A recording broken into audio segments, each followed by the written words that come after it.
নমস্কার, সকলকে স্বাগত জানাই। আমি পূজা। আজ একটি রেসিপি নিয়ে এসেছি, টমেটোর চাটনি। তো সেটাই আপনাদের সাথে আজকে শেয়ার করব।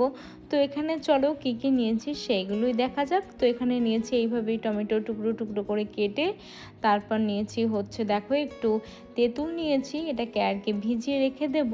আর দেখো তেজপাতা নিয়েছি, আর এই তেজপাতাটাকে রেক্ট্যাঙ্গেল শেপে দেখো এইভাবে আর কি কেটে নিয়েছি। তো চলো এইভাবে কেটে নিয়ে তারপর হচ্ছে নিয়েছি একটু লেবু, আর এদিকে হচ্ছে চিলি ফ্লেক্স। আমি তো এখানে আমার শুকনো লঙ্কা ছিল না, তো সেই জন্য আমি একটু চিলি ফ্লেক্স নিয়েছি, আর কাজু নিয়েছি, কিশমিশ নিয়েছি, আর এদিকে দেখো আমসত্ত্ব নিয়েছি। তো আমসত্ত্বটা লাস্ট আর কি দেবো, না হলে প্রথমেই দিলে একদম আর কি গলে যাবে। তো চলো এই দেখো লেবু নিয়েছি আর আমসত্ত্ব নিয়েছি, এইটা চিলি ফ্লেক্স নিয়েছি, আগে তোমাদের বলেছি। তো চলো রেসিপিটা শুরু করা যাক। আর ফোড়নের জন্য নিয়েছি 5 ফোড়ন। তো চলো রান্নাটা আর কি শুরু করে দিই। তো সমস্ত ইনগ্রিডিয়েন্টস নিয়ে নিয়েছি।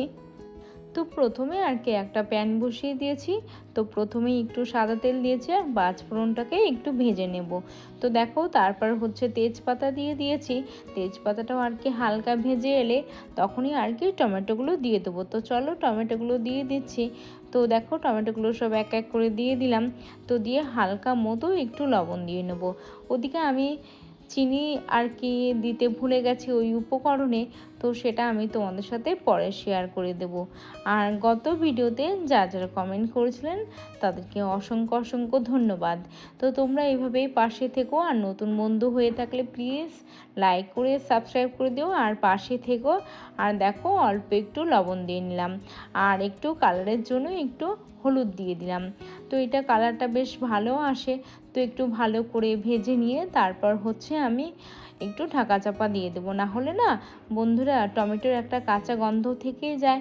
আর দেখো হালকা মতো একটু ঝালের জন্য, চাটনি যেহেতু টক ঝাল মিষ্টি সেজন্য একটু চিলি ফ্লেক্স দিয়েছি। আপনারা চাইলে একটা শুকনো লঙ্কা দিয়ে দিতে পারেন।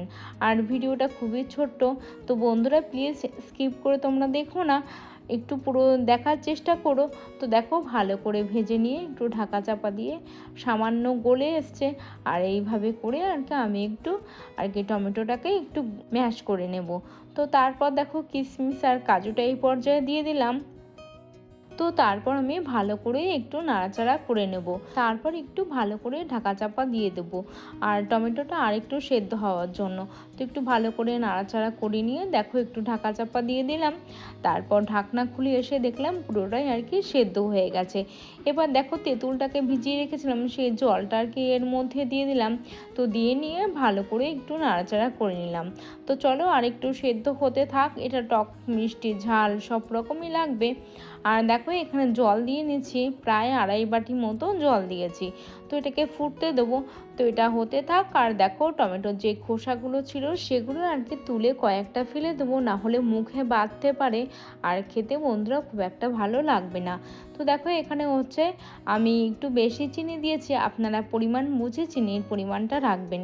এখানে আমি হাফ বাটি মতো চিনি দিয়েছি, আপনারা চাইলে এর থেকে কম বা বেশি করে নিতে পারেন। তো আর একটু ভালো করে নাড়াচাড়া করে প্রায় হয়ে এসছে। তো এই পর্যায়ে নামানোর আগে আমসত্ত্বটাকে আর কি দিয়ে দিচ্ছি। আমসত্ত্ব আমার পুরোটা দেওয়া হয়ে গিয়েছে।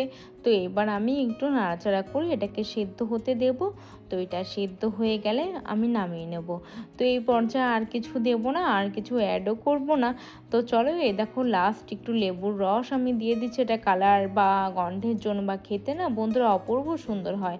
এখন যেহেতু শীতের সিজন, তো এখন এই টমেটো চাটনিটা আমি আপনাদের সামনে শেয়ার করলাম। তো কেমন লাগলো বন্ধুরা জানিও। তো দেখো মোটামুটি আমার এটা হয়ে গেছে, সেদ্ধ হয়ে গেছে। আর এইভাবে ট্রাই করো তোমরা বাড়িতে ট্রাই করে জানিও যে কেমন হয়েছে। তো দেখো এখন আমি সার্ভ করে নিচ্ছি। তো পুরোপুরি আমার চাটনিটা রেডি হয়ে গেছে। আমি ঝোলের পরিমাণ একটু বেশি রেখেছি, আপনারা চাইলে এর থেকে কমিয়ে নিতে পারেন। তো দেখো লাস্ট একটু গার্নিশের জন্য একটু কাজু আর কিশমিশ দিয়ে একটু গার্নিশ করে নিচ্ছি, তারপর হচ্ছে নামিয়ে নেব। আজকের রেসিপিটা বন্ধুরা কেমন লাগলো তোমরা জানিও, আর ভালো লাগলে লাইক করে সাবস্ক্রাইব করে দিও। আর সবাই খুব ভালো থাকবেন, সুস্থ থাকবেন, সাবধানে থাকবেন, আর ভিডিওটির পাশে থাকবেন, ছোট্ট একটা পরিবারের পাশে থাকবেন। থ্যাংক ইউ, ধন্যবাদ।